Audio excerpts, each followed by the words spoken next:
Malam, salam Indonesia. Perkenalkan, nama saya Adi Patogi, Singal Simbolon SA. Pekerjaan saya, profesi saya adalah sehari-hari lawyer atau advokat. Gonjang-ganjing isu 27 Agustus yang dimana dugaannya akan ada gerakan massa, ada gerakan mahasiswa dengan digabung dengan beberapa elemen massa lainnya. Saya sebagai alumni aktivis, ya, aktivis pergerakan mahasiswa. Ya. Saya melihat pergerakan ini pergerakan murni, ya, pergerakan murni yang dimana bukan dugaan ditunggangi. Ini adalah rasa inspirasi suara rakyat, bukan rakyat yang untuk kepentingan yang lain, bukan, tapi ini rakyat di bawah yang mereka rasakan. Ya, dalam hal ini kalau saya menyampaikan terkait dugaan carut marutnya Indonesia. Ya. Kenapa terjadi dugaan carut marutnya di negara Indonesia saat ini? Ya. Contoh seperti tambang, ya, tambang yang dimana masih adanya, ya, kepentingan golongan di dalam tambang dan tidak adanya kebebasan buat dugaannya, ya, tidak ada kebebasan buat masyarakat setempat untuk menikmati hasil tambang. Ya, terkait itu. Kedua, masalah supremasi hukum, penegakan hukum, itu korupsi. Ya, kalau kita bilang korupsi belum merata, masih ada kesenjangan di dalam korupsi, dalam supremasi hukum. Masih ada dugaan, ya, perbedaan kelas dan kepentingan. Masih ada namanya hak istimewa, hak kedekatan,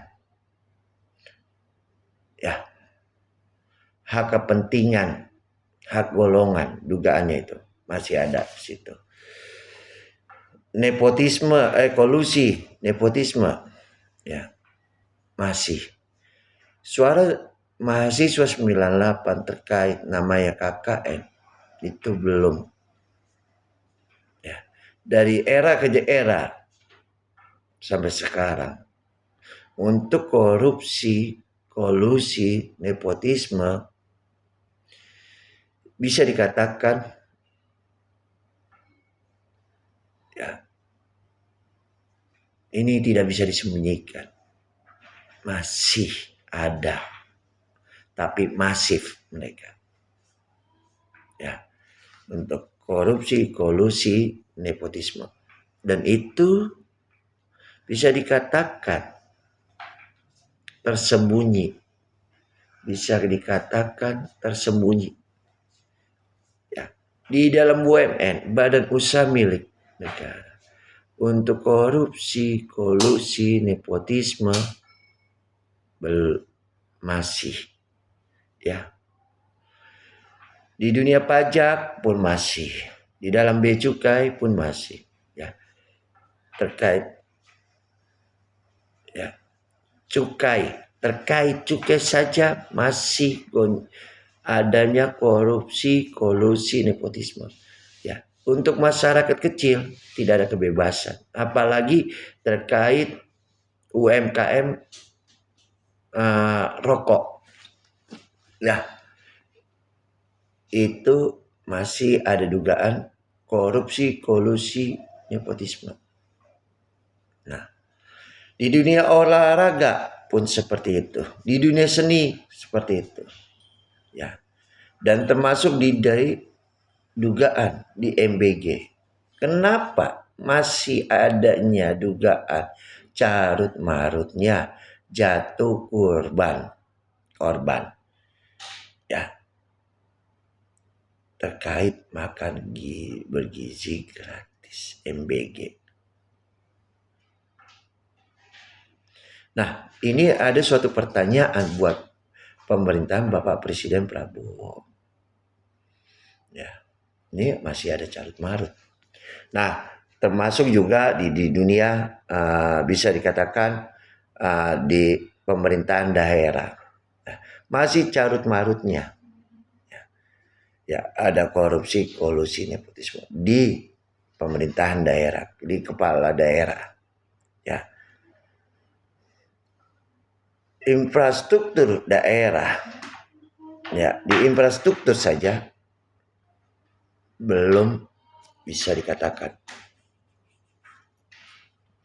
ya, kita bisa melihatlah kalau mau benar-benar apakah merata infrastruktur di pemerintahan, di provinsi, di kota, di pedesaan. Nah, tapi itu belum tersentuh sama sekali. Masih adanya korupsi, kolusi, nepotisme. Ya. Di tambang pun begitu, masih ada. Ya. Yang ada untuk kepentingan para elit-elit. Tapi buat masyarakat setempat, masyarakat daerah, masyarakat yang ditinggal di sana untuk menikmati ini tidak bisa. Masih carut marut. Ya. Di dunia pekerja, di dunia kesehatan masih ada carut marut. Ya. Ya. Nah, ini yang harus dilihat, dirubah, ya, dilihat, didengar dan dirubah. Ya. Kami meminta dengan segala hormat kepada Bapak Presiden Prabowo Subianto sebagai Presiden RI dan Bapak Gibran Raka Buming Raka. Yang kami inginkan termasuk carut marutnya di BUMN, itu ya di PLN. Sampai saat ini PLN dengan kerugian negara. Di Pelindo masih ya. Di bank, sektor keuangan, perbankan masih ada carut marut. Nah, di dunia olahraga seperti itu, ya, di carut marutnya di dunia olahraga pun masih ada, termasuk di dunia persepak bolaan, dugaannya masih ada carut marut. Ini sepertinya carut marut ini belum terselesaikan di dalam pemerintahan Bapak Presiden Prabowo Subianto. Ya. Bagaimana untuk Indonesia emas?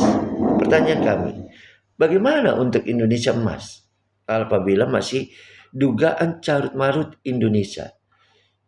Pertanyaan kita itu ya. Bagaimana kita bisa jadi Indonesia emas? Indonesia bisa terbang kalau masih ada dugaan carut marut Indonesia. Salah Indonesia.